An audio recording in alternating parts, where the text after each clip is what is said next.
Vamos começar uma história sobre reconectar um continente. É uma história sobre o futuro da África, mas olha, para entender esse futuro, a gente precisa primeiro dar uma olhada num passado grandioso. Um passado que muitas vezes fica esquecido. Então, vamos lá? Para a gente ter uma ideia do tamanho do desafio, tem um fato que é bem surpreendente. Hoje, os países africanos negociam muito mais com o resto do mundo do que entre si. Pensa bem, é como se vizinhos não conversassem. Esse é o legado de uma longa história de desconexão. Uma história que agora está começando a mudar. E aí vem a grande pergunta, né? E se o maior parceiro comercial da África fosse a própria África? Imagina só se todo esse poder econômico fosse aproveitado internamente. Pode até parecer uma ideia futurista, mas na verdade é um jeito de olhar para trás, para uma era de ouro que se perdeu.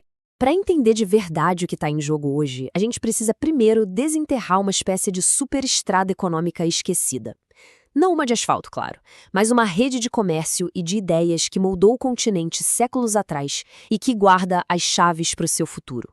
Bem antes da era colonial, a África já vivia a sua própria era de ouro do comércio.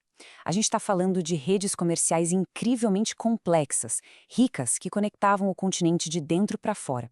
Vamos mergulhar um pouco em como elas realmente funcionavam. O que é impressionante aqui é a profundidade histórica disso tudo. Isso não aconteceu da noite para o dia. Estamos falando de milênios.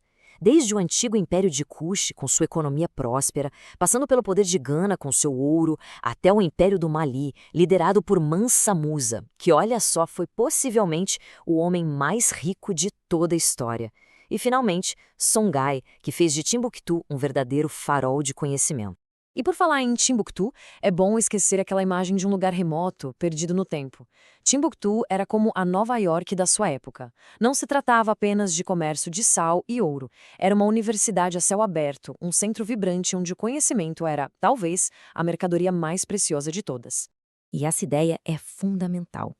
O comércio nunca foi só sobre dinheiro. Ele era um motor que impulsionava ideias, cultura e inovação por todo o continente, sabe? Enriquecendo as sociedades de dentro para fora.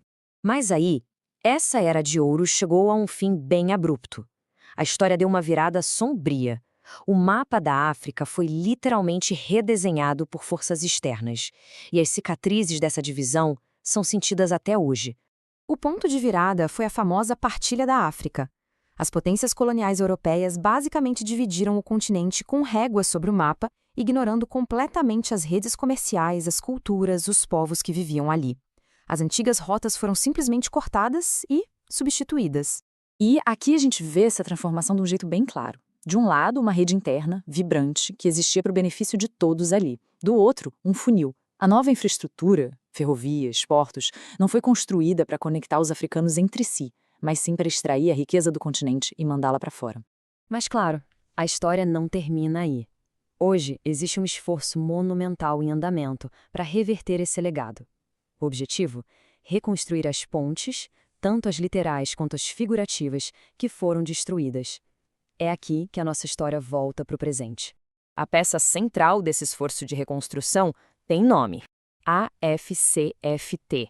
Dá para pensar nela como a tentativa mais ambiciosa da África de criar um mercado único gigantesco.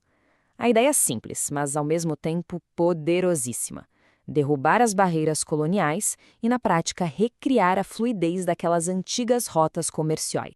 A promessa, claro, é enorme: economias mais fortes, milhões de novos empregos, menos dependência dos mercados externos, mas a realidade é bem complexa. Os obstáculos são gigantescos.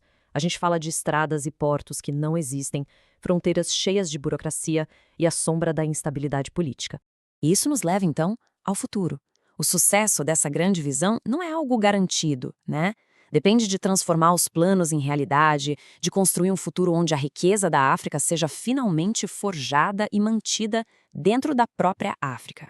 E os números são de cair o queixo. Se tudo der certo, a gente está falando de um impulso de mais de 450 bilhões de dólares para a economia do continente. E isso não é só um número abstrato, não. Significa tirar dezenas de milhões de pessoas da pobreza. Para chegar lá, o caminho é claro. Primeiro, é preciso investir pesado em infraestrutura, estradas, portos para conectar o continente. Segundo, harmonizar as políticas para que as mercadorias possam fluir mais livremente. E terceiro, e talvez o mais importante, investir nas pessoas, através da educação e da tecnologia. Então, vamos recapitular o que vimos. A ideia de uma África unida pelo comércio não é nova, de jeito nenhum.